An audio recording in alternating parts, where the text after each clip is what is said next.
Hi, NAQuest here. If you dig my recaps, don't forget to subscribe and smash that notification bell. The story kicks off in the Clay's kingdom up in the northwest. We meet our main dude, Noor, who's whipping up some medicine for his sick mom. His mom drinks that stuff and she's grateful, giving props to Noor for always holding her down. Noor tells her he's gonna go feed the sheep real quick, and his mom asks him to swear he won't step outside the barrier. He does so and says that he'll bring back some fruits and rabbit meat to make soup. But then his mama starts coughing like crazy and Noor gets all worried. He tells her he'll boil some water for her, but his mama stops him. She wipes off the dirt from her hardworking son's face, and with a heavy heart, she apologizes for not being able to give him much. She tells him he deserves to choose his own path in life. Next, we see Noor whipping up that soup at night with the rabbit meat and fruits he gathered. When it's ready, he takes it to his mama. He tries to wake her up, but she ain't responding. It hits him hard to find out she's gone. So he digs a grave for his mom right next to his dad's resting place, and he cries silently.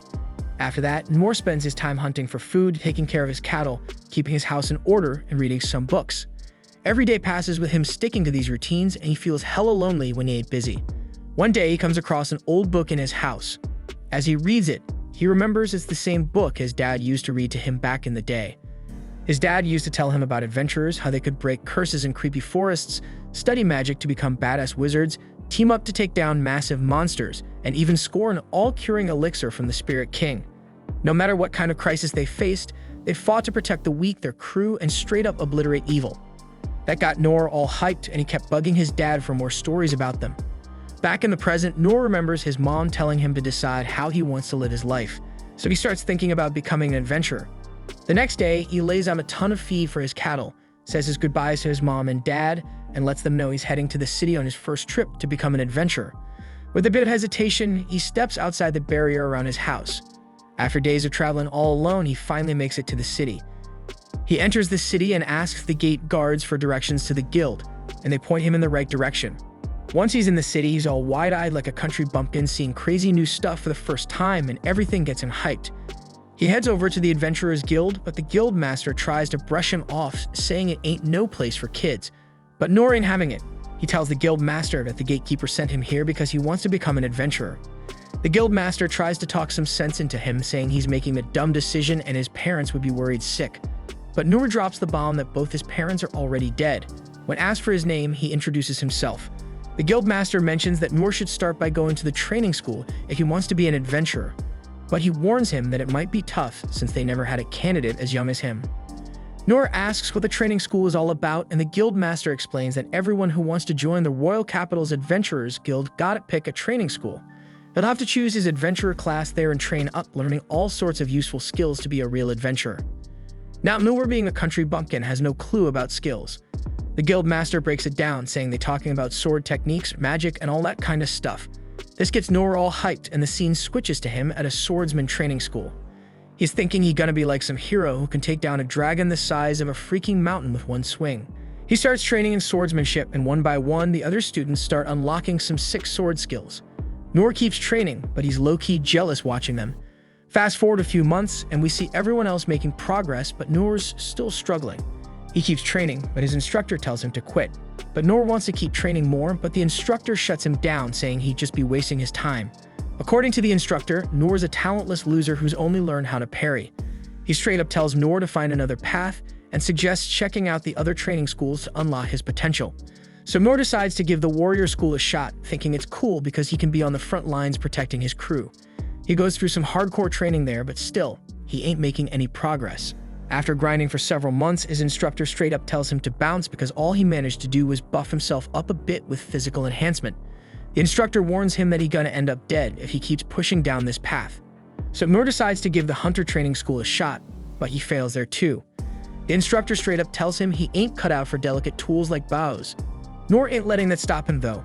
He tries his luck at the magician training school next. But even after all that training, all he can do is cast a weak flame that can barely light a freaking candle. He ain't done yet, though Noor heads to the thieves training school.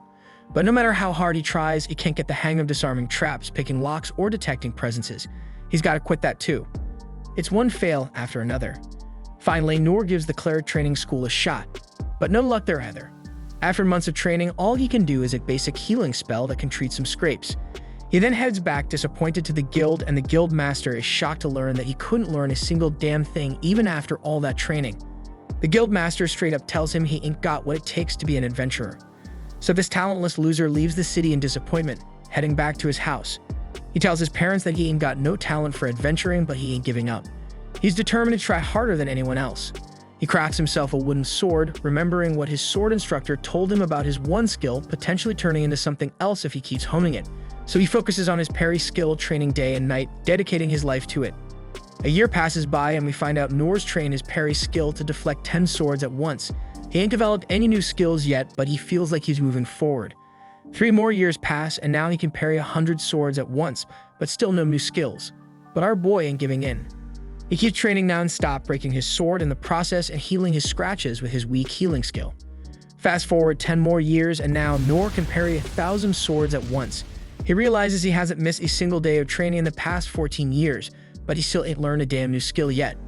The next day, Noor decides to hit up the city once again, and the scene cuts to him at the Adventurers Guild.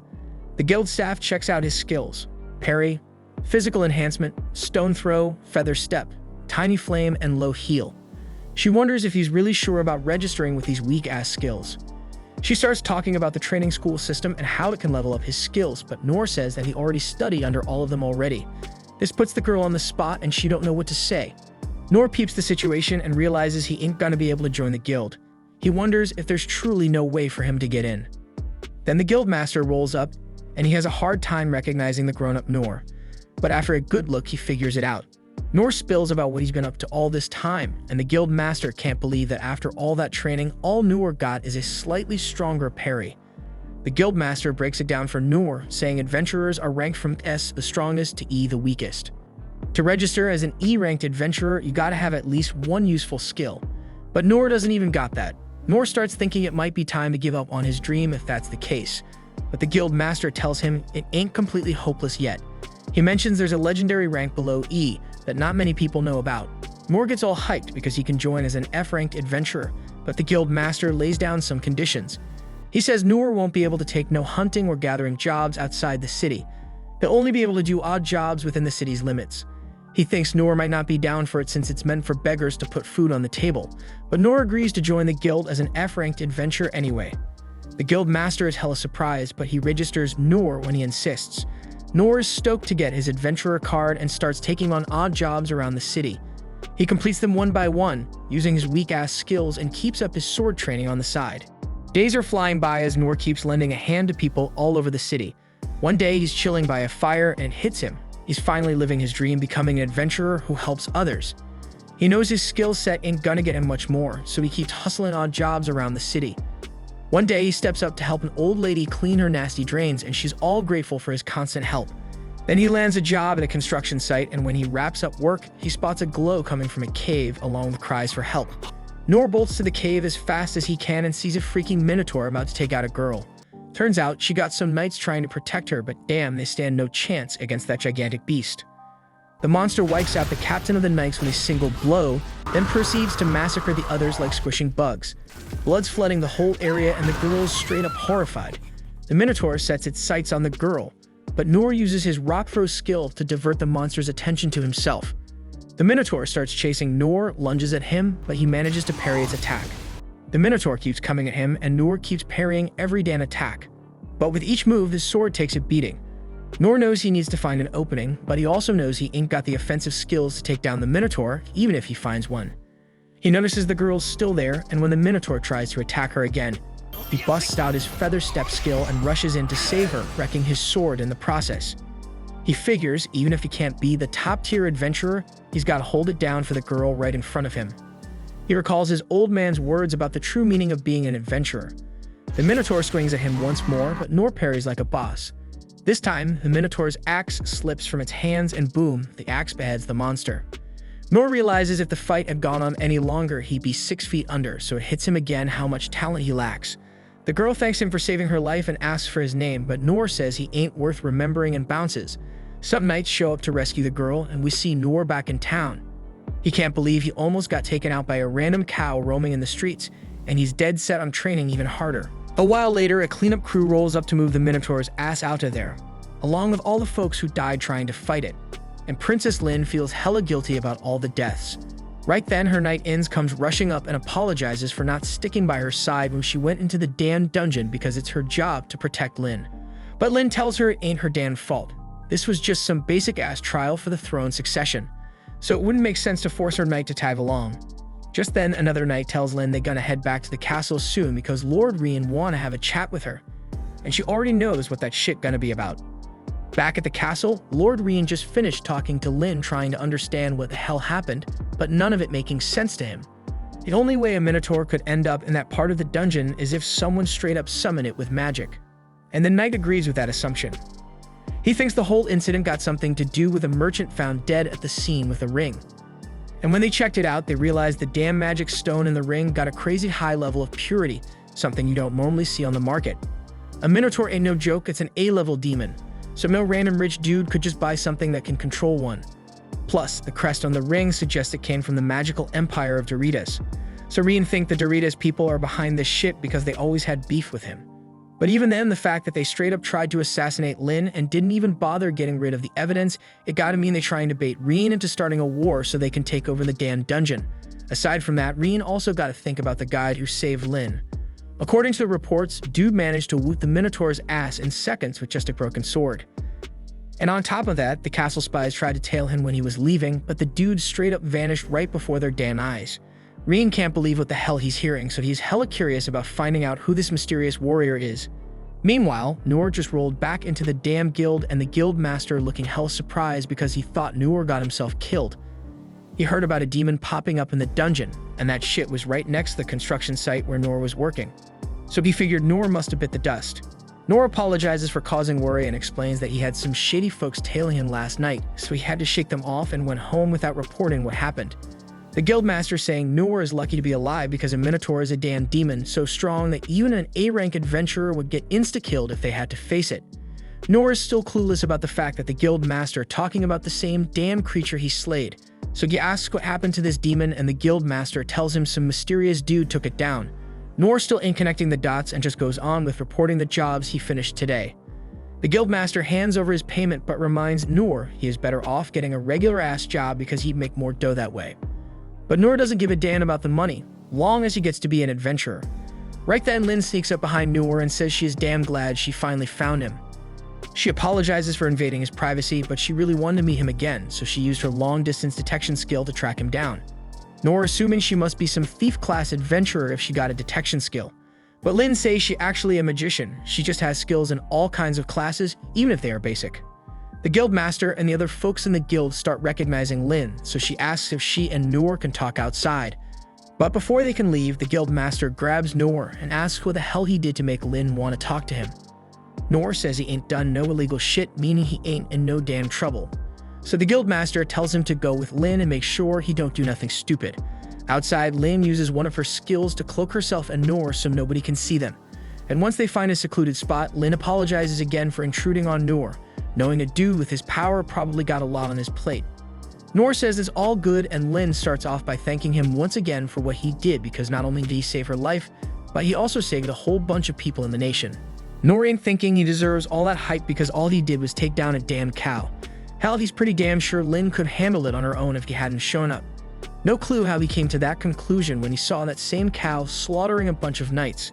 So Lin tries to make him understand that she would have been 6 feet under if he hadn't come to rescue her. Noor still ain't think he did much to help her, but he accepts her thanks.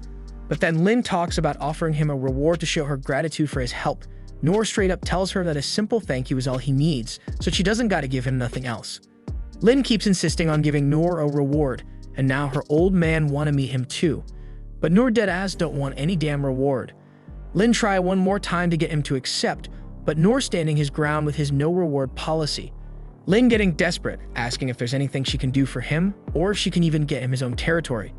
But Noor just says he doesn't want none of it.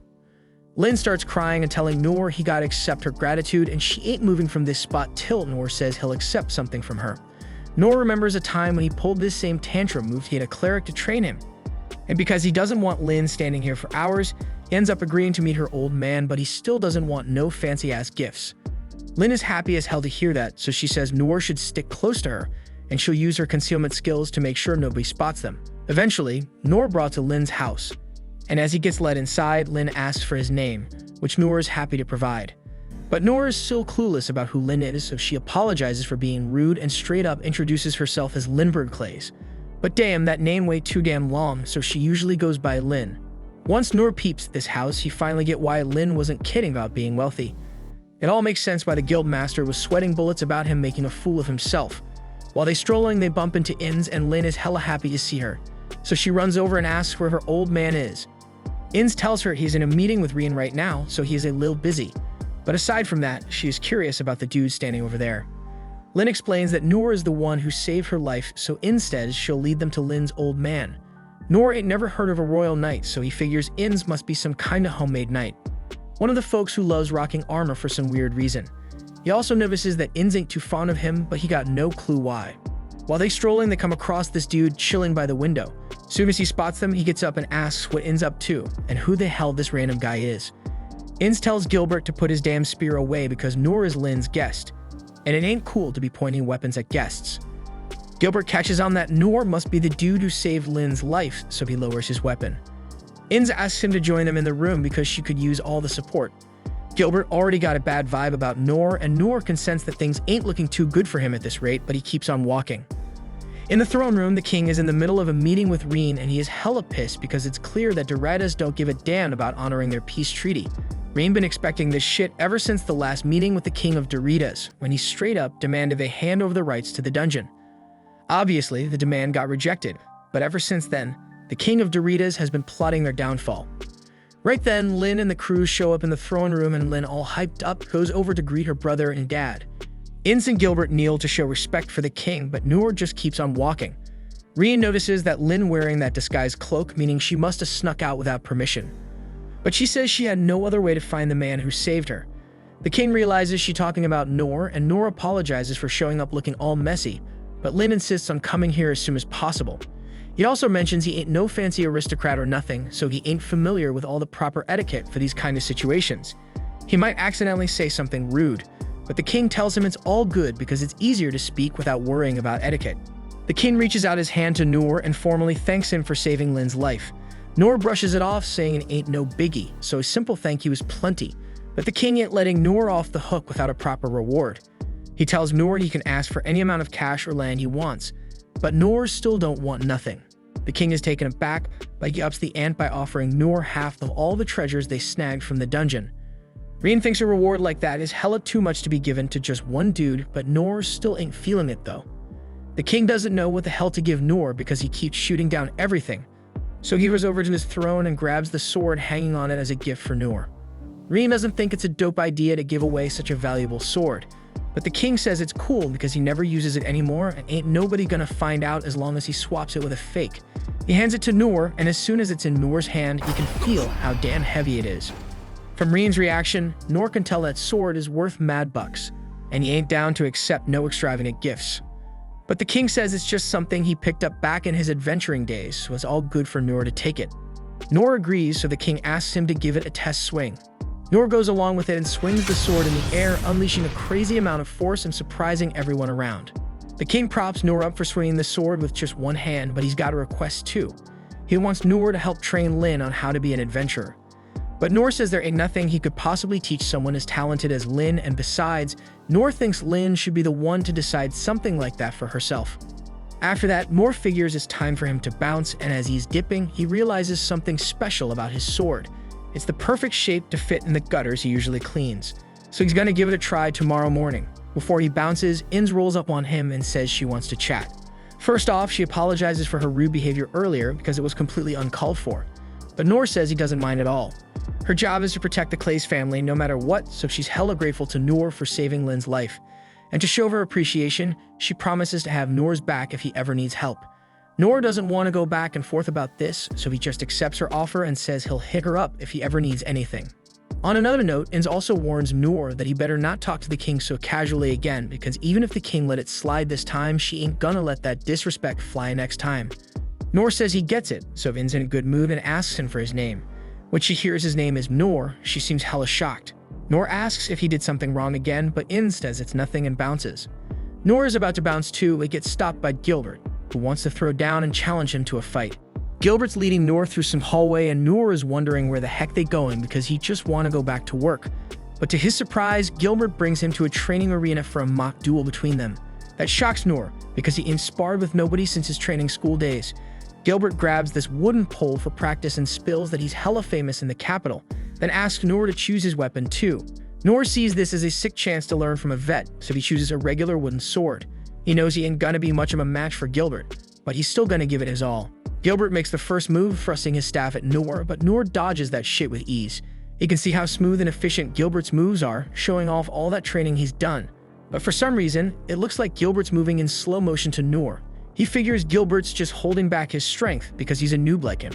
Noor calls a timeout and tells Gilbert to quit holding back so damn much. So Gilbert decides to get serious with him. He steps up the intensity, but it ain't fast enough to overwhelm Noor. Every time Gilbert misses an attack, Noor finds openings in his defense. On the flip side, Gilbert's getting frustrated because he can't land a hit on Noor. So he pulls out this complex attack, changing his trajectory at the last second, trying to catch Noor off guard. He forces Noor to jump and plans to strike him down as soon as he lands. But damn, Noor dodges that attack too. He tells Gilbert to step up the pace because he's feeling comfy with the current intensity. That stings Gilbert's ego because he was already going all out. Noor starts realizing he might actually be stronger than Gilbert, but out of nowhere, the elite guard busts out his special move and aims it at Noor. The attack comes dangerously close, but when the dust settles, Noor ain't standing in front of Gilbert no more. He dodged that shit and moved to the side. But after seeing the destruction from Gilbert's attack, Noor says he ain't down to fight no more. Noor bounces out to the palace with that, but his mad skills got the other knights buzzing. They can't believe he dodged their captain's special attack. Some of them think Noor only survived because Gilbert was using a practice spear. Otherwise, they believe a genius like him could defeat anyone he wants. Hearing the words takes depressed Gilbert on a trip down memory lane.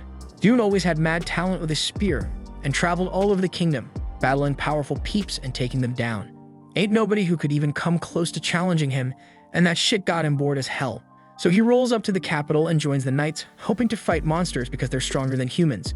But even monsters ain't no match for his strength and skill, and the boredom keeps eating at him. Then one day, while he's chilling like a villain, the master of the sword school shows up. This dude was the one who trained Gilbert back in the early days. Gilbert rants about how boring it is to be so damn strong and wishes there were more peeps as strong as the master so he could have some fun fights. The master just tells him that one day, one of the students will rise above him, and Gilbert hopes that shit happens while he's still alive because that might be the only way to cure his boredom. Now as Gilbert thinks about the dude who one-hit KO'd a Minotaur, his mind's all over the place. From the get-go, he knew Noor was an interesting cat, but he couldn't sense anything remarkable about his strength. But when they sparred, he realized Noor was way stronger than he appeared. When Noor tells him to kick it up a notch, Gilbert busts out his special attack, faster than the speed of sound, knowing full well no human could survive that shit. But Noor dodges the attack and Gilbert feels straight up defeated. And on top of that, Noor ends the fight right there. Gilbert thinks Noor did it to save him from embarrassing himself in front of the troops. And before bouncing, Noor tells him he's looking forward to their next meetup, which is Noor's way of saying, get stronger. Now Gilbert thinks he finally found someone who can make his life a bit more fun. On the other hand, Noor has no clue how high Gilbert is praising him. He used his body strengthening and feather step skills to dodge Gilbert's ultimate attack at the last stand moment. If he was even a second late, he'd be a gunner. Noor thinks Gilbert purposefully adjusted the speed of his attacks so Noor could barely dodge it, and he's grateful to Gilbert for showing him he still has a ton of training to do. The next day, Noor starts scrubbing the drains with the epic sword he got from the king, and damn, he was stunned by how dope that sword performs. Later, he's chilling up in the forest because his work at the construction site got put on hold after the whole Minotaur incident. He's trying to figure out how to kill time till the job's back on track, and he's also trying to put that massive sword to good use. He's thinking maybe it could be a sick paddle or a pizza shovel or even a grill plate. But damn, he ain't got the resources to start those businesses. So he tries busting out his fire magic, but that shit is weak as hell for starting a barbecue. Then he hears footsteps creeping up behind him, and he turns around to see Lynn standing there looking for him on purpose. Noor asks how he can help her, and Lynn asks to be his apprentice so she can learn from him while serving him. She all eager to do whatever he wants, but Noor shuts that down real quick. He tells her he can't teach her shit because he's self-sufficient in everything. Lynn tries tempting him with cash for his training, but Noor makes it clear he doesn't want anything. She keeps pushing, saying she's gonna be helpful to him, but Noor can't get through to her. So Lynn decides to prove herself by showing off her magic powers. She summons icicle lances and shoots them at herself, then straight up burns them with some powerful fire spell. Next, she chops down a massive tree with a tiny dagger using some crazy skill. And then she busts out a magic sword move to blow up a tree behind Noor. She thinks Noor gonna accept her as his apprentice after that sick display, but he's still ain't having it. He finally realizes Lin is giving him way too much credit, and he wonders how the hell he gonna make her understand that he ain't shit compared to her. Noor decides he gonna flex his skill and creates this tiny fireball to straight up prove to Lin that he is a loser. And damn, Lin hella shocked when she peeps it. She starts walking home with that in her head, thinking about the tale of the talentless boy all the teachers used to spit. Back in the day, Lin just thought it was a cautionary tale because she never believed no 12-year-old boy could handle the brutal training from all 6 schools for a full term. Even seasoned warriors had a hard time sticking around that long. But one day, the baddest magician who runs the magic school shows her his tiny fire skill. And then he straight up amps it up to show off his mastery. That magician tells her it takes decades of grind to make that tiny flame skill grow. That's why when Noor shows Lin his tiny fire today, she left speechless, because that shit is way bigger than the baddest magician in the whole damn world. He tells her that's all he can pull off, and his skill in other areas is on the same level. Only Lin knows that the size of that small fire speaks volumes about Noor's ability, and she figures he is straight up master in the other branches too. Now she feeling hella ashamed because she was all proud of her high-level skills she just learned. She realizes that even though Noor is way stronger than her, he never brags about his power. Dude even takes care of the most basic tasks to help others. She thinks Noor's mind and character are as strong as his body and ain't nothing gonna faze him. As the princess, she gonna have to lead the kingdom alongside her brother one day, and she gotta be strong. She wants to learn how to be strong from Noor, so she reaches out again when he's coming out from a restaurant after eating. Lin tells him she fully gets how immature and vain she was, and now she is even more fired up to learn from him. She believes his strength gonna be the foundation for their kingdom's peace and prosperity, so she accepted him as her master. But Noor is hella troubled by it, and he just want to leave and head home. The scene switches to Rien wondering why his dad would hand over the black sword to some random dude. He breaks it down that back when his old man was out adventuring, he dove deep into the labyrinth of the lost with the big shots to snag that sword after years of risky moves. This blade is crafted from materials never seen before, tougher than orichalcum and mithril. Since no skill or trick could even make a scratch on it, he got the rep of being the indestructible blade. The real puzzler was how it ended up in such a beat-up state. Ring figures ain't something you just toss around casually. He figures his dad must have clocked the dark vibes creeping over the land.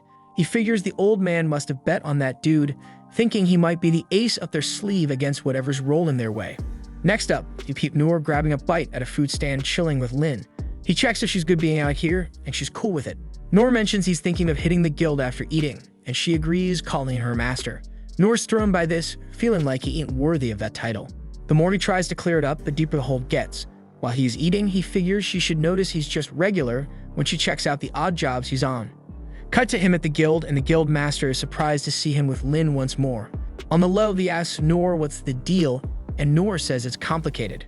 The guild master senses Noor might not be up for talking about it, so he skirts around the topic. But Noor says he needs to talk about this because even he's fuzzy on the situation. The guildmaster brushes it off, thinking Noor's here for a job, and Noor requests something for a duo. The guildmaster explains that since Lin's a B-ranked adventurer, they could take on a goblin hunt quest outside town if they team up. Noor's hyped to hear this, recalling that goblins are like training dummies for adventurers. He's shocked he can take on a job like that, feeling stoked. But he wonders if it's cool to lean on Lin's rank like this. He feels it might be too selfish to ask her to roll with him, especially after telling her to bounce before, and he not even being sure if Lin would want to team up with a weakling like him. Lin asks if everything's cool, and Noor wonders if she's cool with him leaning on her rank. Lin's totally down with it, saying he can use whatever she's got.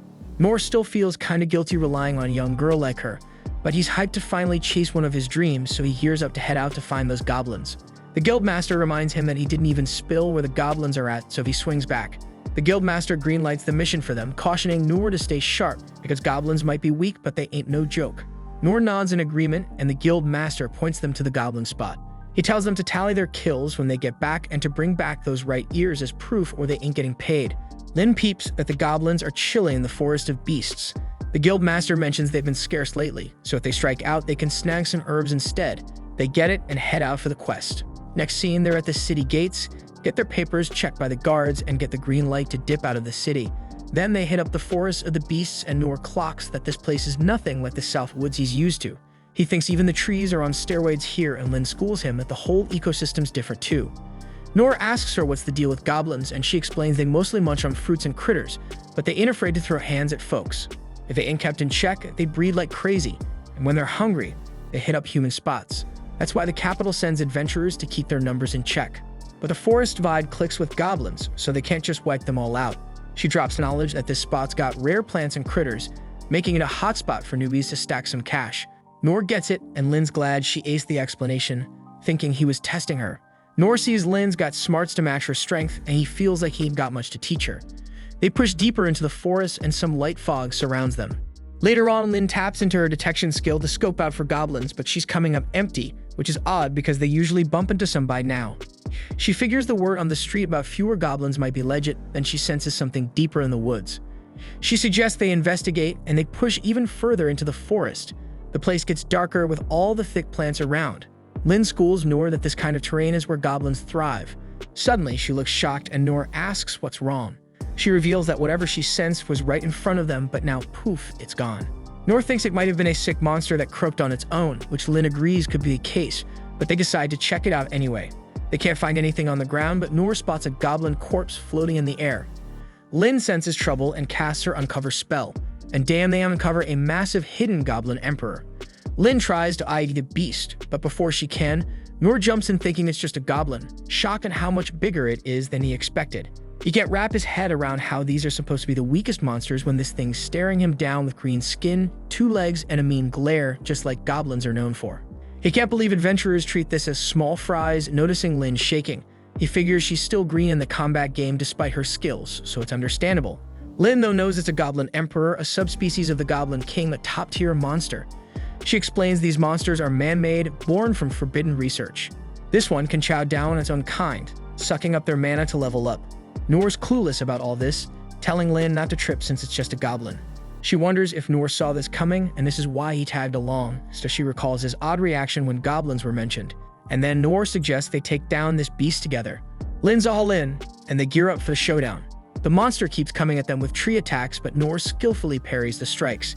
It strikes again, but Noor deflects one of the trees with his parry. This gives Lynn a chance to cast Wind Cutter and Icicle Dance spells, but the monster is too fast for her to land a hit. Noor starts to question if goblins are naturally this fast. Next, the goblin throws a tree at Lynn, but Noor jumps in to save her by deflecting it away. More trees come flying to him, but he manages to parry them as well. Lynn notices the monster's wounds healing rapidly, surprised by the speed of the Goblin Emperor's recovery. Spotting a mana stone on its forehead, she realizes this is the source of its extraordinary healing. Lynn instructs Noor to try and remove the stone, but the monster launches a barrage of trees at him. Unable to deflect them all, Lynn steps in and uses her Wind Blast to send the trees back at the monster. Although the monster gets injured, it swiftly heals each time, confirming the mana stone's role in its healing. Noor understands they can't keep up like this and doubts they can take out the stone, even with Lynn's abilities. With a bold idea in mind, Noor asks Lynn to channel her Wind Blast at his back. Lynn hesitates because the spell is powerful enough to blast through a castle wall. Noor reassures her that she'll be targeting his sword, not him directly, as their only chance to outpace the monster.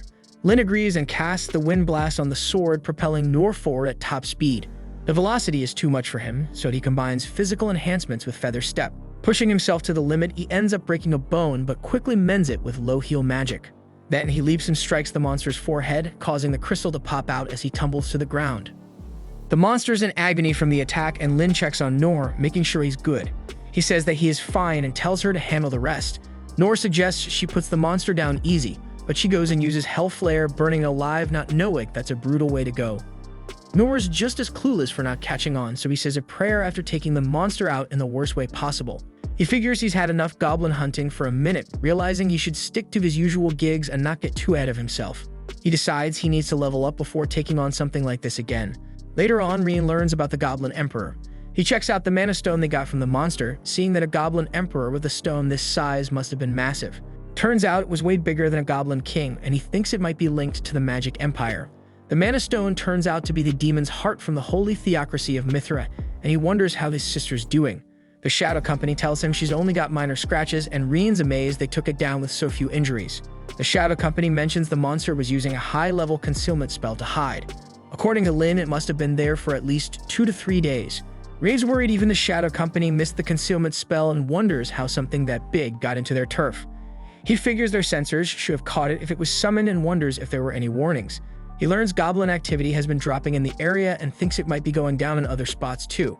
The Shadow Company gives him a report on weird incidents in the last 3 months, and he tells them to keep digging. Lin and Noor head back to the Guild Master to give their report. The Guild Master is shocked that Noor took down a goblin. Noor admits it was a tough fight, crediting Lin for their victory. But Lin insists Noor did the heavy lifting. Anyway, Noor feels it was a big day for him as he had his first hunt today.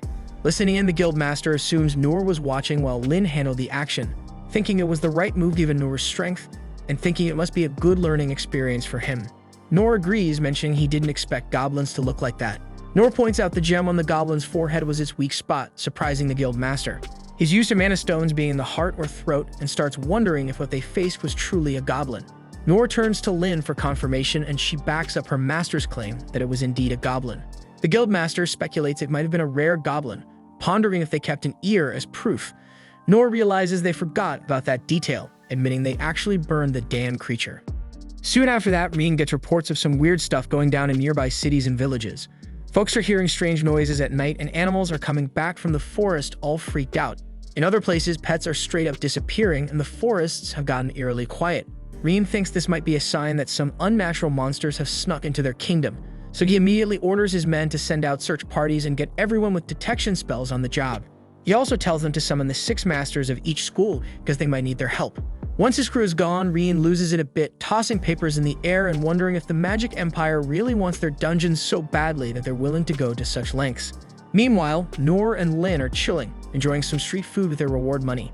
The Guild Master ended up giving them cash for slaying a goblin even without proof, just because it was Noor's first mission. After they're done eating, Lin tells Noor she's heading home and he's happy to finally get some peace. Just then, Reen shows up looking for his sister.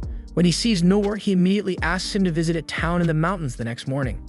He says Lin will join him and that he'll handle all the arrangements and pay him well. Reen doesn't spill the details about his business in that town, but Noor agrees because Reen seems legit. The next day, Noor hops into a carriage to their destination. It's his first time riding in a carriage, and it's the main reason he accepted Reen's quest, and he soaks in every moment. Meanwhile, Lin looks pretty down and he asks if she's not digging the beautiful scenery outside. Noor's attention goes back to the view and he starts dreaming about leaving the city to travel once he becomes a proper adventurer. Lin suddenly apologizes for her brother dragging him into this, but he tells her it's all good because he's getting paid, and this makes Lin even more bummed out. This morning, Reen had explained that their mission was to head to the town of Toros on the other side of the mountain. If nothing went down after a while, they should move on to the neighboring country, the Holy Kingdom of Mithra. He told Noor that as long as nothing happened, he could treat it like a paid vacation. Lin is hoping nothing will really happen, so her bodyguard Inz reassures her, saying there is no need to worry because she is here to protect her. The truth was, Reen had given Inz a top-secret mission before they left. He said their kingdom was facing a great danger soon, and if it fell, Inz should take Lin and seek shelter in Mithra. Inz was shocked and asked if Lin knew about this. Reen revealed that he hadn't told her because she would surely oppose it. He was really worried about Lin's safety and told Inz she was the only one he could trust with that. Back to the present, the group is taking a break and Inz apologizes to Noor for dragging him into this. She promises to keep him safe, but he tells her there's no need because he's good at running away. Inz insists, saying there won't be any need to run because she has her shield with her. Noor says he can't see anything, so Inz decides to show off her abilities. She creates a holy shield with her special ability and tells Noor that if anything happens, he should hide behind it. He's impressed and remembers how Lin said Inz is on the same level as Gilbert, the spear user he fought. He's heard that Gilbert is strong enough to defeat a dragon. And if Inz is on that level, Noor thinks they're way too strong compared to someone like him who struggled fighting a mere goblin. He thanks Inz, saying she's really talented, but that reminds her of her childhood. She lived in an orphanage, and one day she accidentally activated her power. Then her friend got curious and tried to touch it, only to get her finger cut. The caretakers called the principal and soon the magician master, the redhead warrior, and even the priest showed up at the orphanage. They asked Inz to show her abilities, and the magician declared that it was a gift from heaven, something only the rarest people could receive. He told the young Inz that her power could be a blade that could cut through anything or a shield that could block any attack, depending on how she used it. These heavy words weighed on Inz, but the redhead warrior told her he would train her to use her power correctly. He took her in as a student, and while Inz trained with him, she kept her distance from everyone in the orphanage out of fear of hurting them. That was until she met Noor and learned his name. She'd heard that name a lot from the redhead warrior, who was her master and adoptive father. One day, while hunting monsters in the forest, another warrior told the redhead warrior that a huge group of monsters was approaching.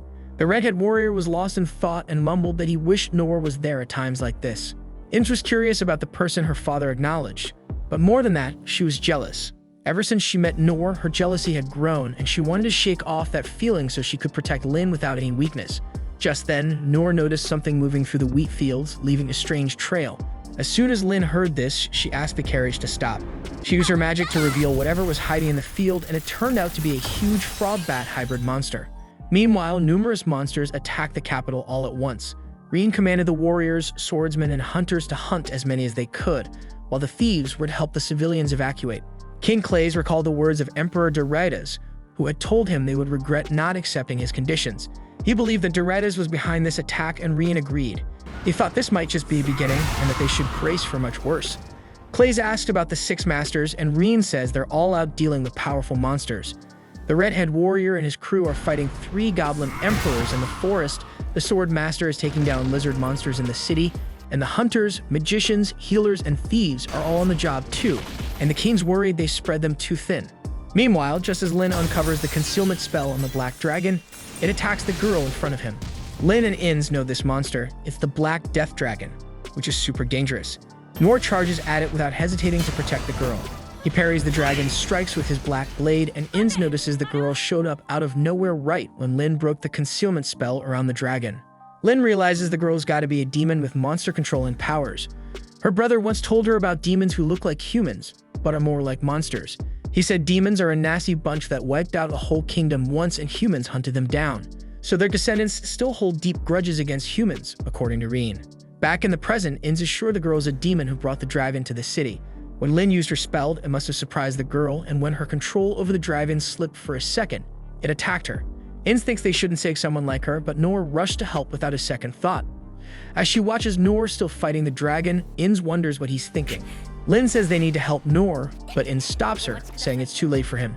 Noor thinks the dragon's slow and weak compared to the goblin he fought, and he believes if he just buys time, Lin will help him out. But suddenly, the dragon shoots its breath at him, and Noor decides to parry it because the girl will get hit if he dodges. But that was the worst move he could make as the attack explodes, releasing some super powerful poison in the air. Noor immediately starts vomiting black blood, and bloody tears start flowing from his eyes too. He realizes he just got hit by some seriously deadly poison, and it seems too late because he's starting to lose consciousness.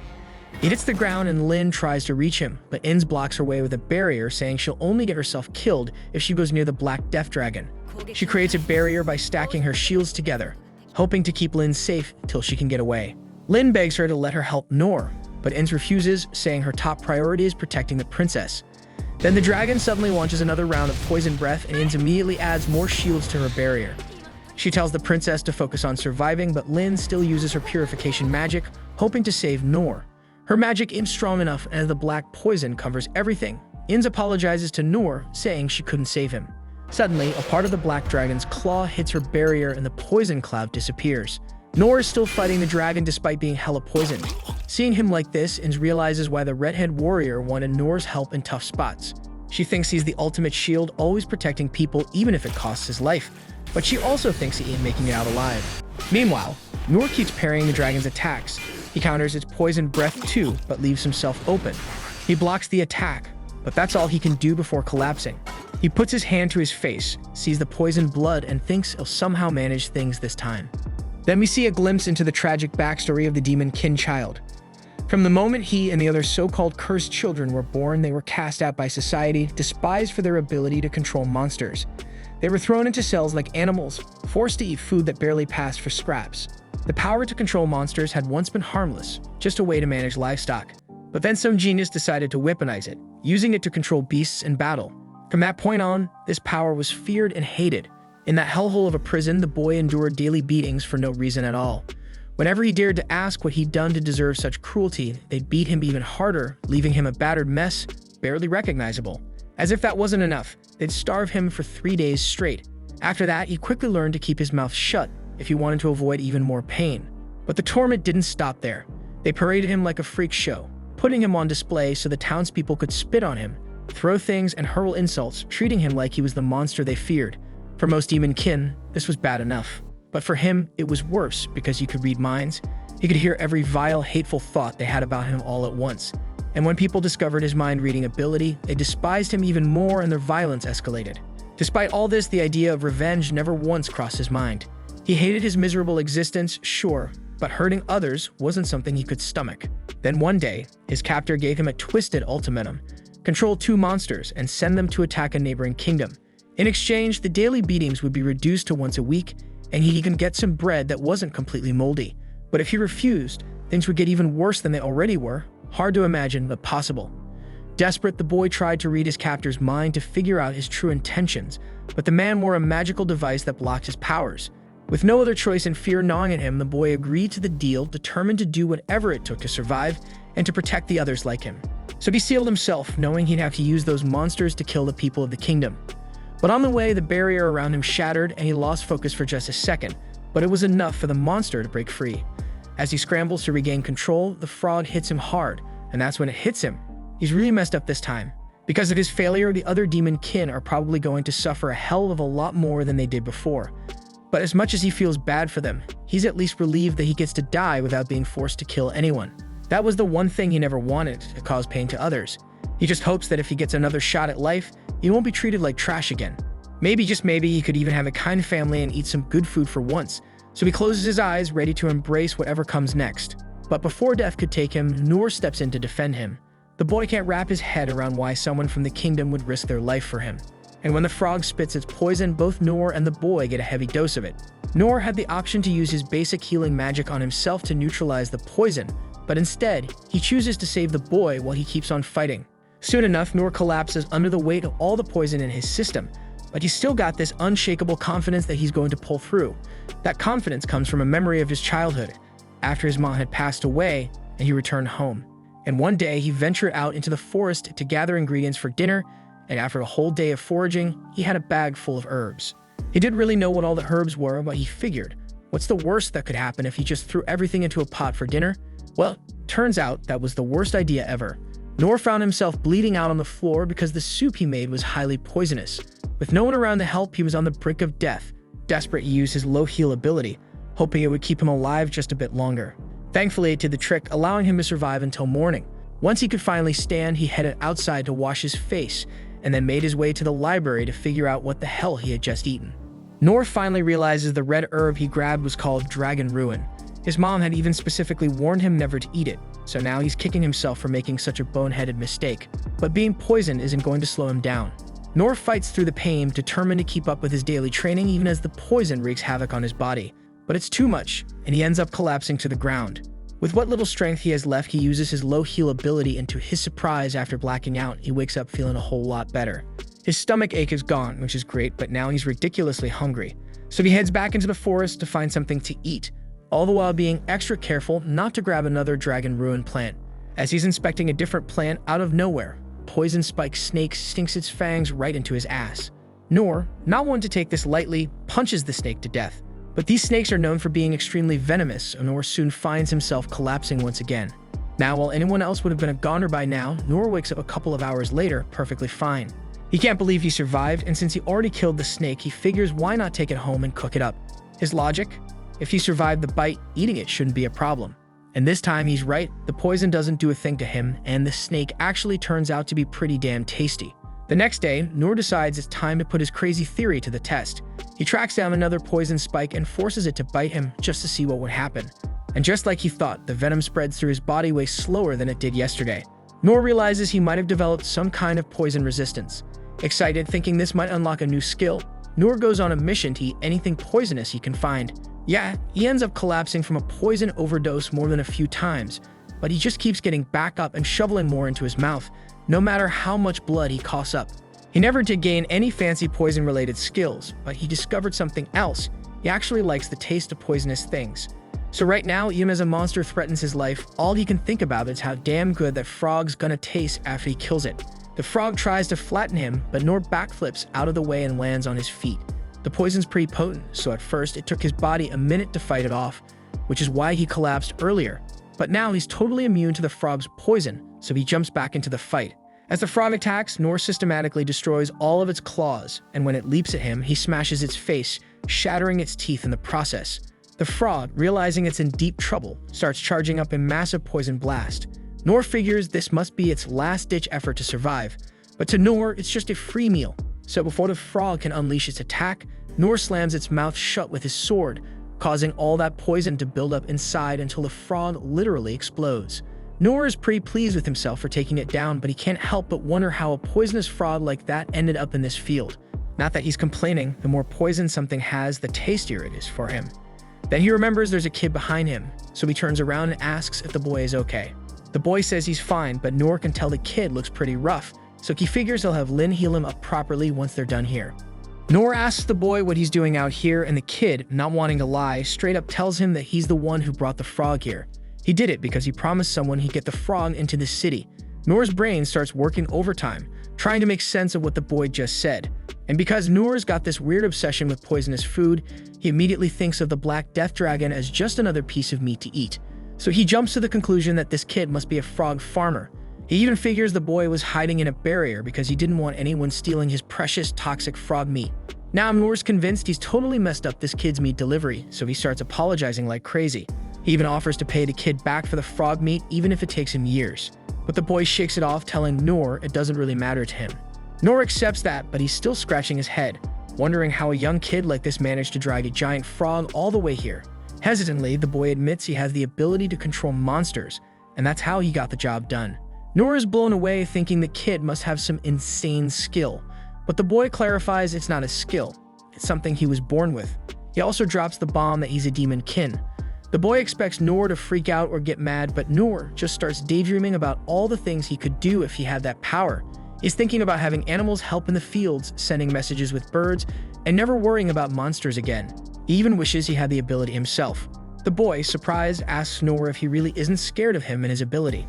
Noor, being Noor, doesn't see why he should be. To him, the boy's ability is super useful. The kid is shocked to hear this and breaks down in tears because he never imagined his life could have any real purpose. Noor sees a lot of himself in the boy and can't understand why the kid has such low self-worth when he's got this awesome ability. So he figures there's more to the story, but knows the boy has the potential to become someone great. So Noor assures him that he's got a bright future ahead. Just then, the rest of the crew comes rushing over to check on Noor, and Lin is all set to start healing him right away. But Noor waves her off, saying he's totally fine and there's no need to fuss. Lin can hardly believe her ears. How could Noor be okay after taking the hit from the Black Death Dragon? That dragon's breath isn't just poisonous, it's pure concentrated miasma, the kind that could corrupt even the soil itself. It makes no sense that Noor could withstand it. There's only one explanation that comes to her mind. She remembers Saint Soin once teaching her about a technique called Sacred Spirit. This technique, which purifies and negates all forms of corruption, is something that Saint Soin took 40 years to master. Yet somehow, Noor seems to have achieved it, without even realizing it, and in less than half the time. Noor, still unfazed, asks Lin if she can heal his new friend here, but the boy insists he's fine and doesn't need any healing. Lin takes one look at the boy and instantly recognizes him as Demon Kin, which puts her on edge. Noor, however, doesn't see the issue and suggests they let the boy join them in the carriage so they can give him a ride. Lin is skeptical. Everything she knows about Demon Kin says they're a dangerous race and most places would have them killed on sight. So she questions Noor, asking if he's really okay with bringing the boy along, especially after he brought that monster and caused all this chaos. Noor acknowledges that it's a shame the field got wrecked, but he feels like he owes the kid since he ended up killing the poison frog the boy worked so hard to bring here. So Noor remembers the kid saying he promised someone he'd bring that frog here. But hold up, who the hell was this person? The boy shrugs, saying he's not sure because they never let him in on that info, and Inns can tell he's not bluffing. Plus, judging by the state of his body and the way he carries himself, Inns can tell this kid must have been a slave wherever he came from. Slavery might be banned in the Kingdom of Clays, but other countries, not so much. So it hits her that the boy was probably forced into this mess. She asks if he remembers the way back to where he came from, but the boy shakes his head, explaining that he was blindfolded before they dumped him in the middle of nowhere and told him to head in this direction. Lin starts to realize she might have jumped to the wrong conclusion about the kid, so she asks Inns if they can bring Rollo along on their journey. But there's a big-ass problem with that plan. Demon Kin aren't allowed anywhere near Mithra, so trying to sneak Rollo in could make them look like enemies. Just as they're wrapping their heads around this dilemma, they hear a voice from behind. Turning around, they see a man standing there, looking all surprised as if he expected Rollo to be dead already. The man notices that the cargo hasn't been delivered properly, and Noor asks if he was the one who ordered it. The assassin explains that he's just a hired hand, and then curiously asks if Noor was responsible for what happened to the dragon. Noor admits he was and even apologizes for it. So he's puzzled by Noor's apology for the dragon's state, but he quickly brushes it off, stating that his only business is with the kid Noor has with him. He declares he's there to take the boy home, and Noor is relieved, thinking the assassin is there to pick up Rollo. The assassin, however, smirks and mentions that taking Rollo is going to make him a lot of money. So without a day in mourning, he lunges at Rollo, but Noor swiftly parries the attack. Noor, clearly confused, asks what he's doing. The assassin coldly replies that Noor is in his way and demands that he hand over the demon folk. Noor, now realizing the gravity of the situation, questions if he's referring to Rollo, but the assassin doesn't care about names. He casually mentions that delivering Rollo's corpse would fetch him a high price, and Noor is taken aback by this revelation. The assassin relentlessly continues his assault, but Noor blocks every move. The assassin is frustrated and suggests that bringing Rollo in alive and letting his employer kill him would be an option, but it would be more troublesome. Speki makes another attempt to strike Rollo, but Noor intervenes once again, parrying the blow. Lin is watching the intense, high-paced battle and can barely keep up with what's happening, so Inz tells her to stay behind her no matter what. Meanwhile, the assassin is starting to think that Noor is really strange as he continues his unyielding attacks, but Noor skillfully keeps parrying each one. The assassin grows increasingly frustrated and thinks to himself that Noor is a serious pain in the ass and decides it's time to take his head off. He charges at Noor with a full power attack, and while Noor manages to block it, the sheer force sends him flying. Somehow, Noor manages to stop himself mid-flight, but he's baffled by how the assassin can deliver such devastating blows with knives so small. The power behind the strikes feels as intense as the hits from the cow he fought earlier. During the exchange, one of the assassin's knives breaks, so the assassin swiftly replaces it with another, and Noor is left parrying a relentless volley of attacks. He's barely managing to protect Rollo, relying solely on his instincts, but he knows it's only a matter of time before the assassin overpowers him. The assassin, though surprised that Noor has lasted this long, continues his onslaught. Lin is watching from a distance and can feel the intensity of the battle even from far away, so Inz shields her with a barrier, urging her to step further back as the situation becomes increasingly dangerous. As she watches the battle, a realization hits her. There's only one man who dresses like this. She reveals to the others that the assassin is none other than Deadman Zadu, a former S-ranked adventurer. Her thoughts flash back to when she once interrupted a meeting of the 6 sovereigns. Gilbert had asked her why she had abandoned her guard posts, and she explained that she had come across something strange while on duty, an unresolved case that persisted even though the target was supposedly dead. Dandalk had told her to let it go, explaining that the target had been declared dead to the public, even though he was still alive. Sig had quickly understood that they were discussing Deadman Zadu, the once celebrated adventurer who, after reaching the pinnacle of his career at a young age, had become an S-ranked target. Hearing this, Gilbert's interest was piqued. He wondered aloud if they wanted him to take care of this guy, but Sig quickly shut him down. Gilbert was surprised that this Zadu was strong enough to intimidate even the 6 sovereigns. Curious, he tried to dig deeper into who Zadu really was, but Inz quickly stopped him, while Mian warned that Zadu was far too dangerous. Carrie chimed in, mentioning that there was no merit in hunting Zadu down right now. Seeing Gilbert's curiosity, Oaken explained that Zadu had mastered ancient dwarven alchemy and earned the title of Dragon Slayer at the mere age of 13. His skills and fame had continued to grow, spreading far and wide, reaching even the most distant lands. Zadu had climbed to the very pinnacle of the adventurer ranks, and Gilbert remarked that he sounded like a legend straight out of a fairy tale. Inz then questioned how someone like Zadu had ended up as an S-ranked target. So Sig explained that Zadu hadn't always used his talents for good. He stated that the information Inz had found should be detailed in the report. Upon reading it, Inz discovered that Zadu had killed 36 members of the Serenza Trading Company. Gilbert was shocked to learn that Zadu had murdered ordinary civilians. Sane added that because of this massacre, many within the guild wanted to revoke Zadu's adventurer license. However, given his significant contributions, such as single-handedly defeating disaster-class monsters, the guild couldn't come to a consensus. Sig then revealed that Zadu would take on any commission, no matter how grim, as long as it paid well. He didn't care about common sense, the history of nations, or the consequences of his actions.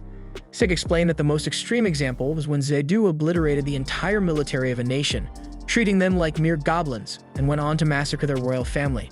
This was the moment people realized that Zadu had no concept of right or wrong, leading to his designation as an S-ranked target. Inz added that countless adventurers had challenged Zadu, lured by the enormous bounty on his head, but their efforts only resulted in piles of corpses and an ever-growing reward. The guild eventually declared him dead to prevent further casualties, which is why he's now known as Deadman Zadu. Zadu then breaks another knife while battling Noor, and he's stunned that Noor has already demolished most of his prize collection. The ever-polite Noor apologizes and explains that it's only because Zadu came at him first. Zadu waves it off, not holding it against him. What puzzles Zedu is Noor's ability to break through mithril weapons, and even more so, Orichalcum and Dragon Tusk, which are not supposed to shatter. Noor, still in the thick of the fight, wonders if Zedu expects compensation for the damage. Zedu is baffled by Noor's strange nature and even stranger sword, and decides that none of it matters, so he's determined to end this now. With that, he hurls the cross he's been carrying into the air, which splits into several silver crosses. Inz thinks that this is a deadly weapon capable of claiming hundreds of lives in a single strike, and Zedu mentions that Noor can break as many of them as he likes, as he can always remake them. He attacks Rollo using them, and Noor parries them, but he can't parry them all, so he uses his body to protect Rollo from them. He keeps doing this, and seeing this, Inz thinks that he is not going to last long like this. She knows that she has to help him, but she hesitates to leave Lin's side. She thinks that her main duty here is to help Lin escape this country safely, and she tries to get her priorities straight. She knows that this is what she must do right now, but she still asks Lin for her permission to go and aid Noor, and Lin allows it. We then see Noor still trying his best to deflect the silver crosses, but his hands are full, and he can do nothing but protect Rollo using his body. However, Inz comes to his rescue in time with her shield, and she also attacks Zedu with them, but he dodges. She thinks that her duty is to protect Lin at all costs, and this is why she can't let this man die.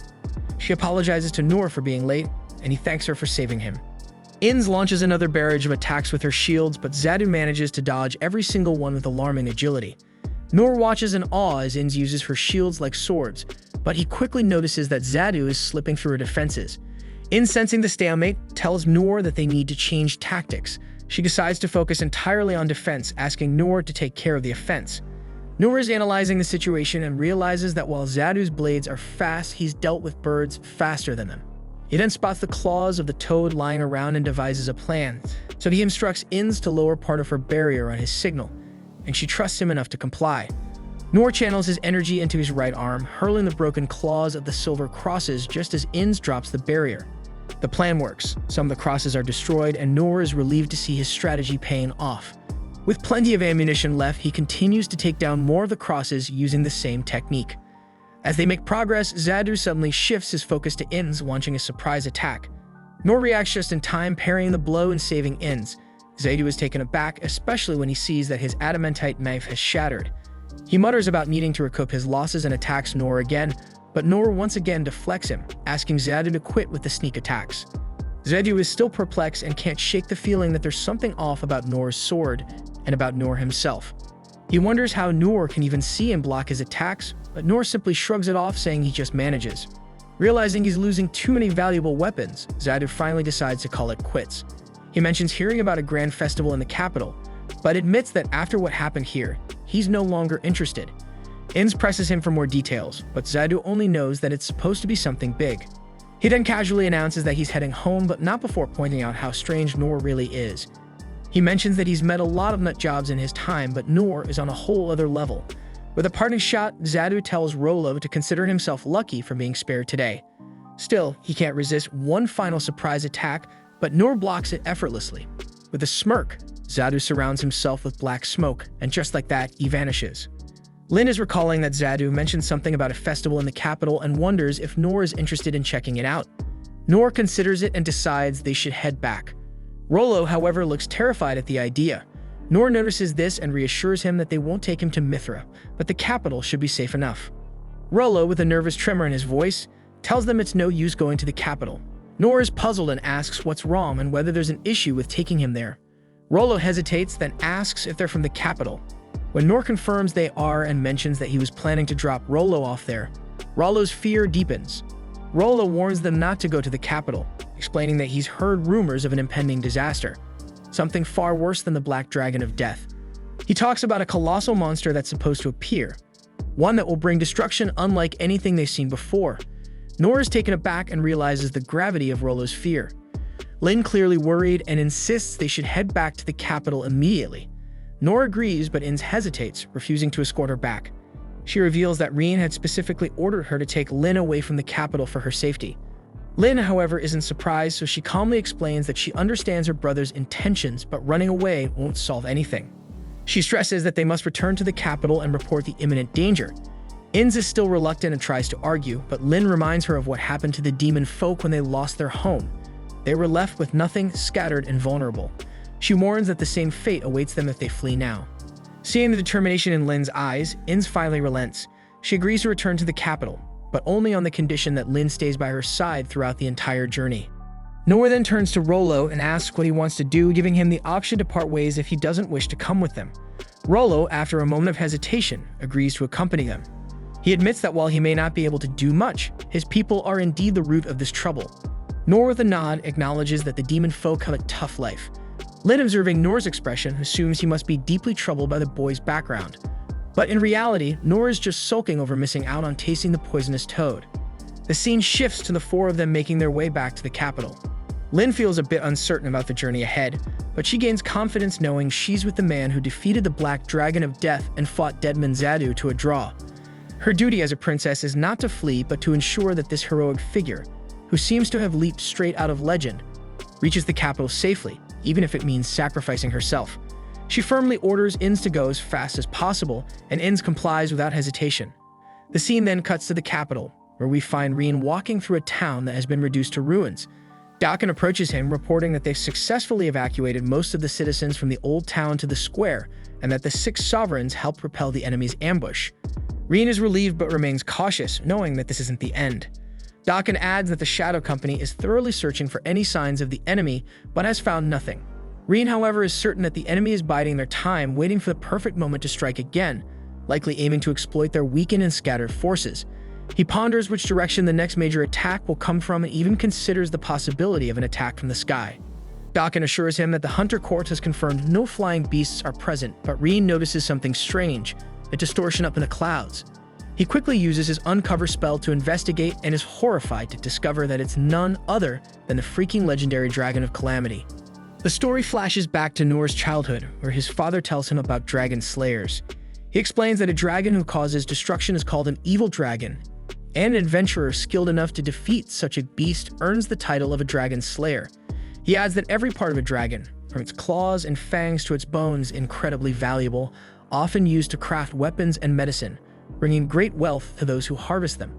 Noor, with the wide-eyed wonder of a child, declares his desire to become a dragon slayer. His father, with a mix of pride and caution, warns him that this path won't be easy, reminding him that some dragons have roamed the earth for over 1,000 years, causing the ground to quake with their every step and leveling mountains with just a flick of their tails. He recounts how long ago this very continent nearly fell to a dragon's rampage, and he points out that someone as small as Noor would be devoured instantly.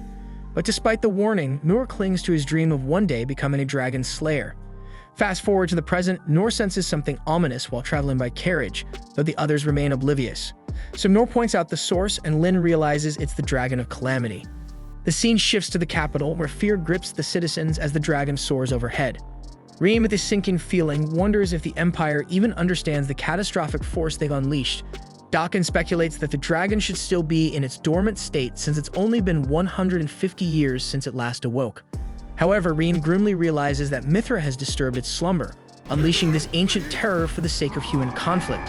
As the dragon's roar echoes through the city, Reen commands Dakin to ensure that everyone at the evacuation site is moved outside the city immediately, insisting that no one is allowed to stay behind even if they cling desperately to their belongings.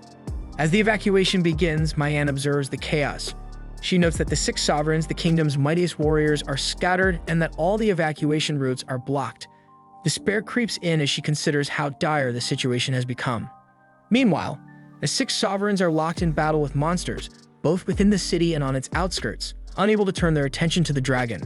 The king watches the dragon's approach from his castle, and Gilbert urges him to retreat to safety. But the king, steadfast in his duty, refuses to abandon his people, instead asking Gilbert to lead the evacuation efforts. Meanwhile, In stares at the dragon through her binoculars, already dreading the destruction that's about to unfold now that the beast is here. She comments that the evacuation should be in full swing by now, while Lin, deep in thought, realizes her father will likely stay behind. She knows painfully well that he doesn't stand a chance against such a monster, and silently she wishes he'd just run for it. Noor then looks curiously at the dragon, and he is so excited that he finally lays eyes on a dragon. Rollo finds this downright bizarre, especially since Noor just square off with the Black Dragon of Death. But Noor's mind is elsewhere, thinking of Lin's father and brother, who are likely still in the city. When he brings this up, Lin confirms it but insists it's too late to save them. Noor, however, is having none of it, and he confidently declares that he can rescue them if he moves fast enough. Lin is taken aback, but Noor reminds her of the tactic they used against the goblin. The realization hits Lin like a ton of bricks. He's talking about using her Wind Blast spell. Though she's hesitant, knowing how powerful and unpredictable it can be, Noor reassures her. He says that his sword can handle anything, and he feels an obligation to repay the city that's given him so much by doing whatever he can to help.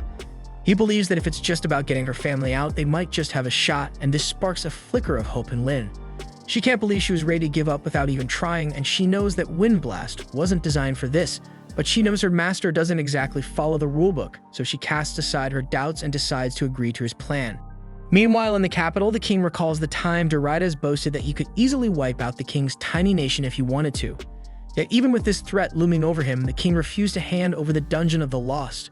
Doraitas had scoffed at him, claiming the king was wasting the power that had been offered and bragging that with his country's wisdom, he could turn it into something capable of ruling the entire world. The king, however, retorted that true wisdom would have warned him not to meddle with powers beyond his understanding. So the enraged Doraitas tells him that if the king was so cowardly, he doesn't deserve the crown at all.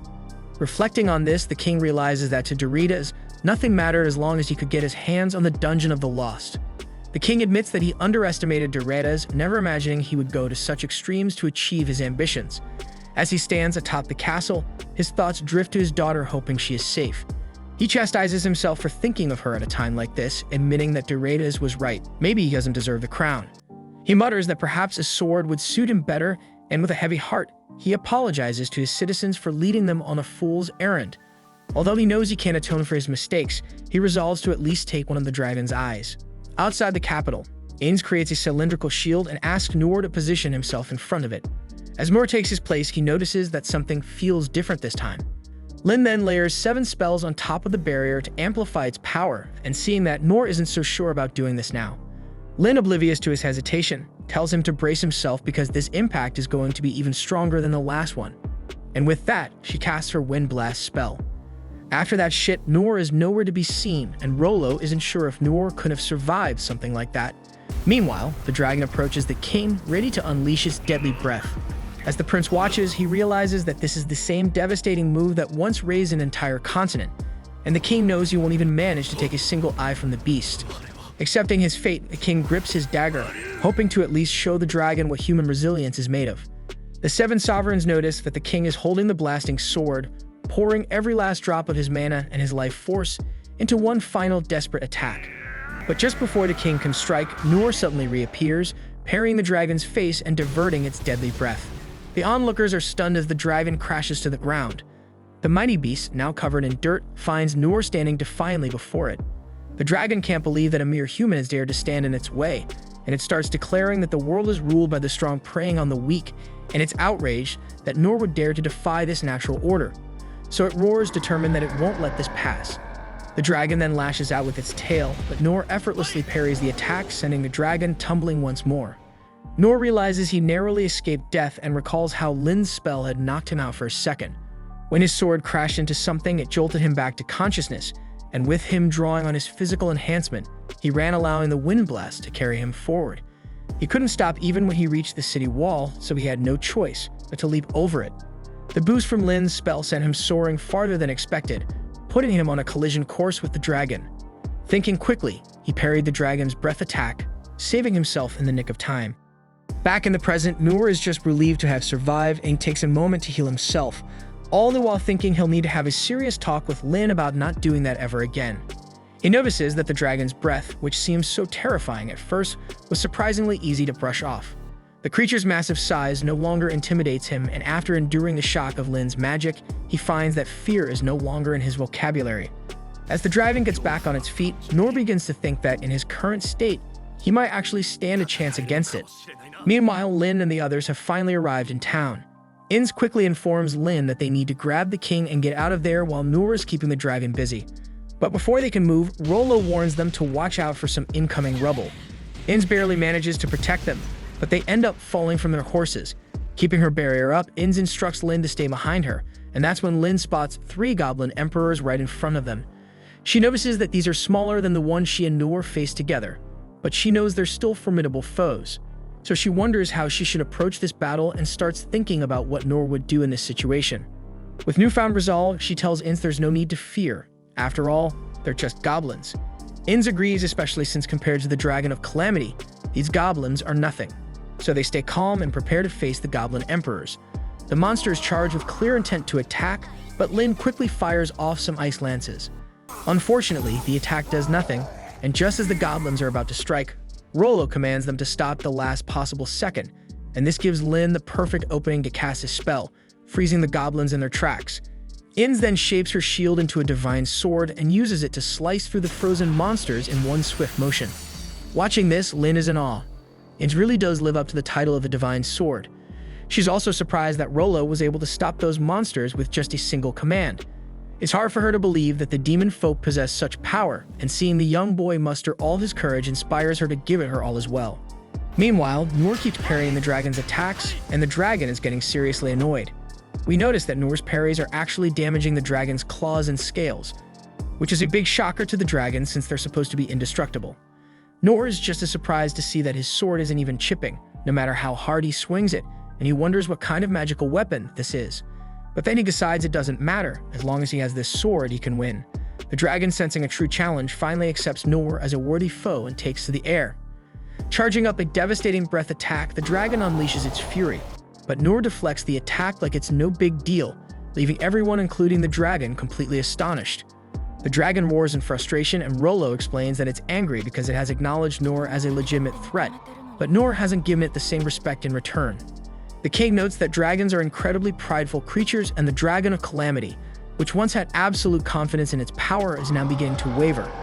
The dragon realizes that it might have been the weak one all along, and it launches one final desperate attack on Noor.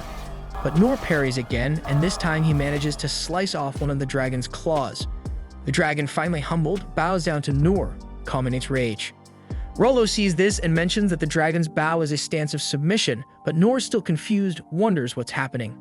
He notices the dragon's severed claw lying beside him and remembers his father's words about how valuable dragon parts are and how they can be used to craft weapons and medicine, bringing wealth to the land. He also recalls that those who can slay an evil dragon are called dragon slayers. But as he looks into the dragon's submissive eyes, Noor realizes that he's not cut out to be a hero. He lowers his weapon, sits down, and admits that being a hero isn't for him. Rollo then notices that the dragon no longer wants to fight, and Lin and the others approach Noor, taking in the scene with a mix of relief and awe. Noor reassures everyone that he's alright and thanks Rollo for his help. Rollo, looking puzzled, has no idea what Noor is thanking him for. Noor then explains what he just realized. The dragon must have calmed down because Rollo ordered it to. But Rollo quickly denies doing anything, which leaves Noor confused. If Rollo didn't do anything, why did the dragon suddenly stop being hostile? Noor then concludes that maybe the dragon was intimidated by the mere presence of someone like Rollo who could potentially control it. The place falls silent when Noor then tells Rollo to send the dragon back to wherever it came from. The others, however, are quick to point out that the dragon remains a serious threat, and it might be smarter to eliminate it while they have the chance. Noor understands the risks but doesn't want to harm the creature, and he admits his request is a bit selfish, but Lin steps in, understanding his perspective, and agrees to allow it. Rollo, on the other hand, isn't so sure he has the power to command such a powerful dragon, and he feels all he can do is ask it politely. Noor, noticing Rollo's hesitation, tries to reassure him by saying that Lin and Inns wouldn't be afraid of him showing his strength. This boosts Rollo's confidence just enough to give it a try.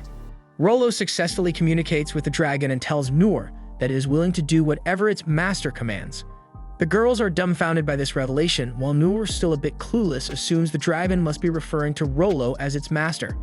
Noor instructs Rollo to have the dragon quietly return to its home and make sure it never threatens humans again. Rollo relays the message, and to everyone's surprise, the dragon actually agrees to do exactly as Noor says. It takes off into the sky, letting out a final, resounding roar before disappearing into the distance. Everyone watches in shock as the legendary beast peacefully flies away, only for Noor's horror to peak when a sudden, powerful attack blasts the dragon right out of the sky. Terror spreads among everyone as they realize that the sinister leader of the Empire, Doritas, is behind the attack. Feeling smug, Doritas mocks the fallen dragon, saying that even a beast that's lived for thousands of years is still just a dumb animal in the end. He sees the dragon as nothing more than a pawn, and is disappointed it didn't wipe out the capital as planned, so he decides to kick off the attack anyway and orders his massive army to assemble nearby. The sheer number of troops and their unmatched firepower sends a chill down everyone's spine. Then a flashback shows how the Empire meticulously planned this assault. After the dragons decimated the capital, the troops would swoop in for cleanup duty, The foot soldiers were to be armed with magic swords and shields, while the elite units would sport enchanted armor and wield magical cannons. They also prepared massive protective shields and enormous Monterey cannons to ensure total dominance. The king had been thrilled with this plan, but one soldier, Randius, had serious reservations about the war, doubting whether it would truly benefit the country in the long term. However, Diritas swiftly shut him down, declaring that no one would threaten their grand ambitions and vowing to show the world the overwhelming might of their magic. Diritas is hell-bent on making this war go down in history, wanting everyone to remember the foolish choices of the Clay's kingdom. He wants it known that they were a kingdom of fools who neglected the proper upkeep of the Dungeon of the Lost and in their greed walked straight into their own downfall. And as for Diritas, he's planning to be the one who'll go down as the hero who liberated that country from its own foolishness. Nearby, Noor and the crew spot the fallen dragon, but they can't tell if it's still breathing without getting closer. Suddenly, they notice the magical Empire's forces, who also notice them. They see Princess Lin, but the real problem is that Inz is with her. Inz is one of the legendary figures known across the world, and Diritas immediately assumes she was the one who saved the capital. He declares that the era where legends rule is over, and it's time for those with wisdom to shape the future. Diritas orders the monocannon to fire because even if Inz is the so-called divine shield, this weapon is meant to reduce her to ashes. She'll be just another legend brought to her knees by his hand, which is why Diritas has such a twisted love for war. The monocannon begins to charge, and the group notices it at the last moment, so Inz tells them to run for their lives. The cannon fires, and Diritas smugly declares that she's done for. Inz remains calm as the massive beam rockets towards her, but Noor, in a shocking move, steps up and deflects the colossal attack. The beam goes haywire, scattering in every direction, and everyone is left gobsmacked. Diritas' troops are in such disbelief that they assume the weapon malfunctioned, so Diritas orders them to prepare for another shot. Noor is dumbfounded by the sheer size of the enemy forces, and the girls explain that they're here to wipe out the kingdom. Sure, the Clay's kingdom has its own army, but they're outmatched and outnumbered by the Empire's might. Inz urges Lin to retreat with her, and Lin asks Noor what he plans to do. Noor says it should be obvious, and he's thinking about how to get the hell out of there as fast as possible. Lin agrees and finds it a silly question to ask, but clearly believes he's about to pull off something heroic. Noor is baffled by her smile, wondering if she misunderstood him completely. He tries to make it clear he's all about running away, but they're cut off by another attack. Inz blocks it this time, and the frustrated Diritas decides to move to the rear for safety. They're getting pinned down by all the relentless attacks, and Noor realizes there's only one way out of this mess. He tells the others he'll create a diversion so they can make a break for it.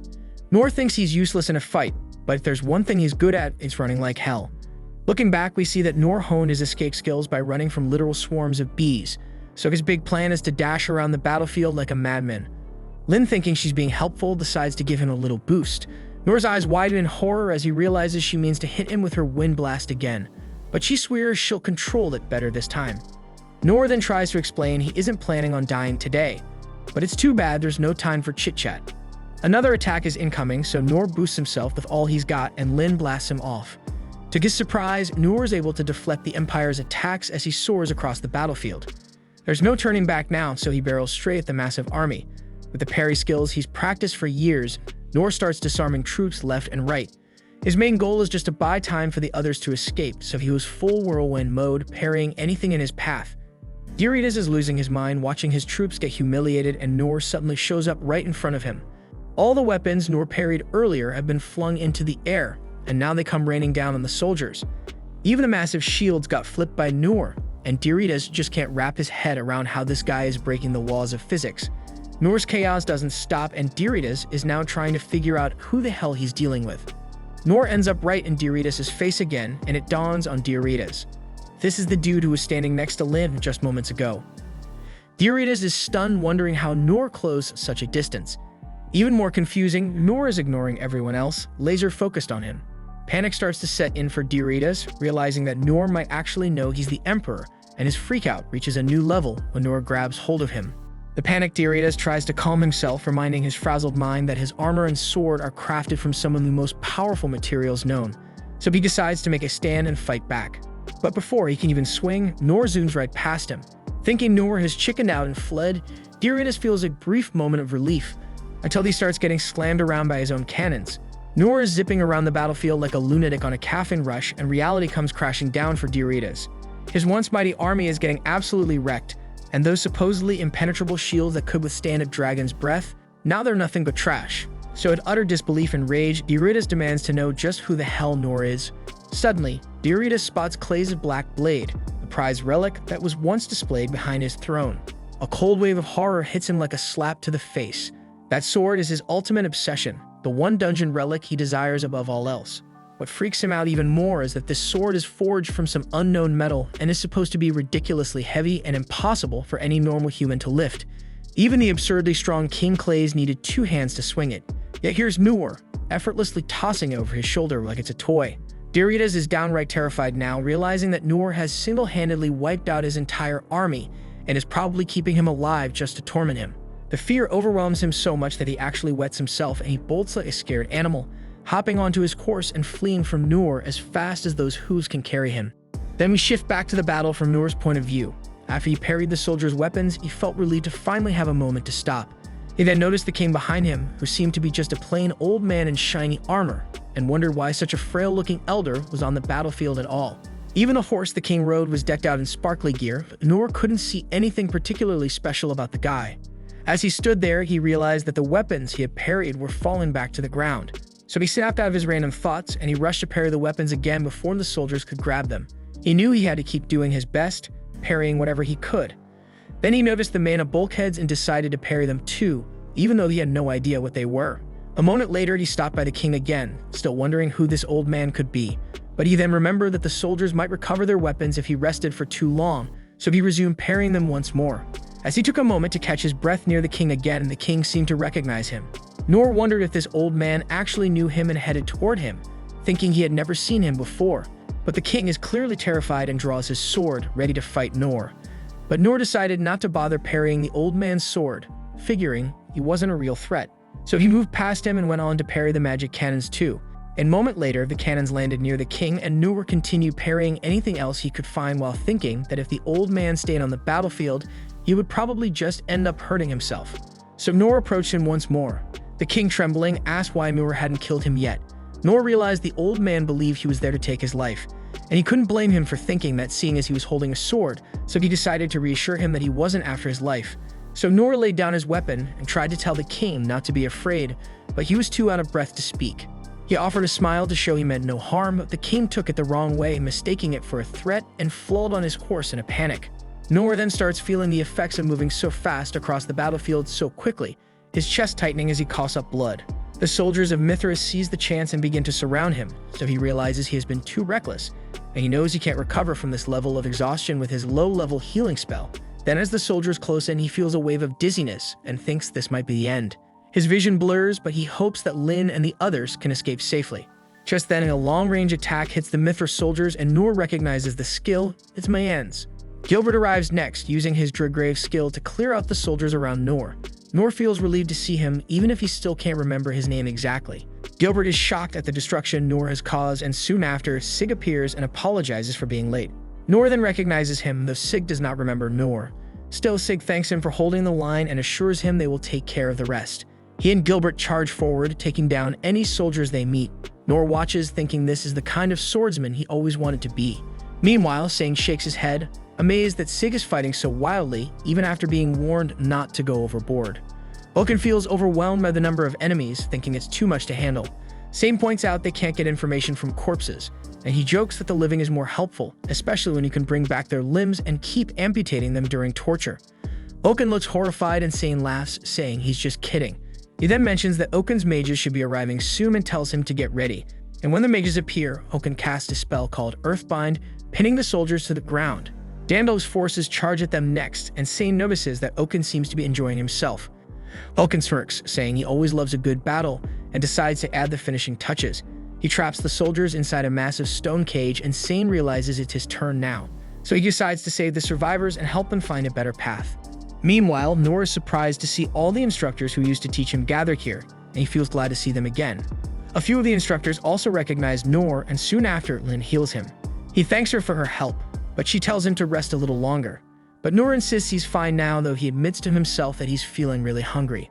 Sig then informs everyone that a commanding officer confessed during Sang's interrogation, revealing that Mithra has no more troops left. They've thrown everything they had at them. However, their emperor seems to have escaped. Oken is taken aback, surprised that the old emperor would even join the battle, and he finds it ridiculous for someone who calls himself a wise ruler to make such a reckless move. So he wonders aloud if the old fogey is losing his marbles, and Noor suddenly realizes they're talking about the old man in shining armor he saw earlier. Oken looks surprised and asks if he knows who they're talking about, and Noor explains that he met the man a little while ago, wearing shiny armor so bright that even his horse was covered in it, so they were hard to miss. Oken puts it together and realizes the emperor must have been using orichalcum armor, a high-grade equipment capable of supporting a wide range of skills. It would make sense for the emperor to flee so quickly if his horse was equipped with that. Sig adds that they won't be able to pursue him if he crosses the border, as there is a fortress and a bridge spanning a ravine there. Then Oken sighs, saying they have no hope of catching up with him using normal means, and he mentions that it might be possible if they could fly. So Noor calmly states that they might actually be able to do just that. Everyone is shocked, but he adds that it would only be possible if a certain creature is still alive. A while later, they head to the spot where the dragon fell. Both Oken and Sane are elated to see such a magnificent creature up close. Sane marvels that this is the first time he has been tasked with healing something so enormous, and he gets to work, focusing on restoring the dragon's body. He manages to mend its outer wounds but needs more time to heal its internal injuries. Then as he works, he mentions to Noor that he has grown quite a bit, and Oken is surprised to learn that this young man is Noor. Noor responds that it has been a long time since he last saw them, and he is actually shocked that Oken is still alive. Oken finds this a bit rude and declares that he plans to live for another 100 years. Noor thinks he must be joking, but the old man is completely serious. Oken then asks Noor if he's certain about healing the beast, and Noor tells him not to worry, they have Rollo with them. Oken, turning to Rollo, asks if he feels confident in his ability, but Rollo admits he's not confident at all, which makes Oken a bit uneasy. Noor assures him it will be fine, and the dragon suddenly wakes up. Noor asks Rollo to start communicating with it, and the dragon lets out a powerful roar. Noor immediately senses that it's angry, and Rollo is surprised that Noor can pick up on this. Noor explains that he grew up in the mountains, so he can at least sense the dragon's mood. Rollo then translates that the dragon wants revenge and it wants Noor to give the order. Oken is stunned to hear that Rollo has this much control of the dragon. Rollo quickly tries to clarify that it's not him the dragon sees as its master, it's Noor, but before he can finish, the dragon roars again, and Rollo tells them it wants to leave right now. Noor tells everyone who's coming along to get ready, and Lin and Inns step forward. Noor is surprised they're joining too, and they explain that Rollo needs to ride the dragon since no one else can communicate with it, and they will be there to guard him. Lin wonders if Noor is going to join them, and Noor hesitates because he really doesn't want to since he's afraid of heights. But he knows this whole plan was his idea in the first place, and backing down now isn't an option. So he tells Lin he'll go with them, and she's glad to hear it, saying having him along would be like having the strength of 100 men.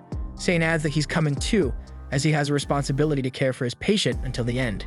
Kara is also there and eager to join, which excites Noor to see another one of his instructors. Kara then explains that they will need a concealment skill to ride something this big, so he volunteers to handle it. Oken wants to come along as well, but Sane tells him to stay behind and supervise his stone cage, leaving Oken no choice but to agree. Then King Clays and his son Rien arrive, and Lin is relieved to see they are both safe, and they in turn are glad to see her unharmed. Inns then asks Rien to punish her for disobeying his order, but Rien waves it off, admitting he was at fault for giving such a foolish command, and he's just glad she's back. Rien then decides to ride the dragon too, noting they will need a negotiator. Everyone mounts the dragon, and the king puts Rien in charge of decision-making, asking Noor to protect his children. Noor agrees, and the king apologizes for frequently asking for his help. Rollo then instructs the dragon to fly, and it takes off. Then as Dandalf and Sig spot the dragon in the sky, Dandalf asks Sig if he's alright with not saying anything to Noor, especially after finally finding him after so long. Sig replies that he is fine with it and mentions that Noor never needed them to play any part in his life. He reflects that the idea of taking Noor in and raising him was always ridiculous, and Dandalf agrees because they see Noor as a hero straight out of the legends. Sig then remembers seeing the army's weapons flying from afar and admits he feels ashamed of his own laziness. He realizes he shouldn't have wasted his time thinking he could train others and decides it's time to retrain himself. Dandalf then notes that Sig seems surprisingly happy for someone who claims to be ashamed. Sig chuckles, saying it's only natural, given the spectacle Noor just put on for them, and Dandalf nods in agreement. We then shift to Noor and the others searching for Diritas, but they're having trouble locating him. They wonder if he has already crossed the border when they spot a bridge up ahead. So Kara explains that the land beyond the bridge is under the Empire's control and cautions against charging ahead recklessly. He suggests they head back but leaves the final decision to Rien. But before Rien can respond, Lin notices something moving quickly across the bridge, and they see it's Diritas. Cairo observes that Diridas is nearing the capital's defenses and warns that if they enter the Empire's territory, they won't make it back in one piece. He points out that they are currently concealed by magic, but this will lose its effect as soon as the enemy becomes aware of their presence. Reen understands this, but is determined not to let the Emperor escape because he knows that Mithra has access to powerful magical tools, and if Diridas gets away, he could use them to strengthen their military power, so he refuses to give Diridas the time to regroup. Inns then asks for permission from Reen and Lin to wipe out the entire area, so Lin thinks Inns must be furious after what happened to the capital. Inns then suggests that it would be smart to destroy the fort's defenses ahead while they have the chance. Reen agrees and Inns uses her divine sword to attack the fort, and with some help from Cairo, she obliterates the entire fort in seconds, securing their escape route. Reen is pleased and tells Lin that their actions from this point on will determine the course of the war, so he asks her if she is ready for what's to come. Lin replies that she is ready and believes everyone here wields power far beyond the ordinary, and she also feels confident that there is nothing to worry about as long as they are together, and feels even more assured with Noor by their side. She then thinks that Noor must be planning something grand even as they speak, but in reality, Noor is so terrified of heights that he has already passed out. That's it for this video, guys. If you like this new series, leave a like for the next episode, and subscribe for more Anon content. Thanks for watching, bye-bye.